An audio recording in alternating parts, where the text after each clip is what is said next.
ายดีพี่น้องปองไปมาพอกันจะรุมกับปูมาหน้าเด้อบ่ร้านที่มักไง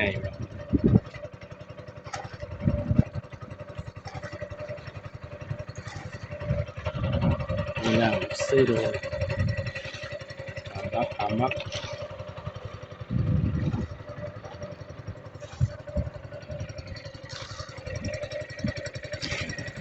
หวังปลาลายพี่น้อง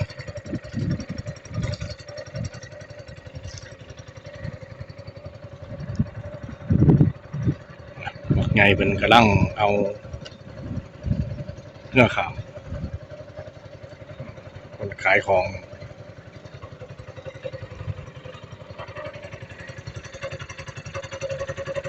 แม่น้ำนี่แม่น้ำไซรักมาจากเวียดนามพี่น้อง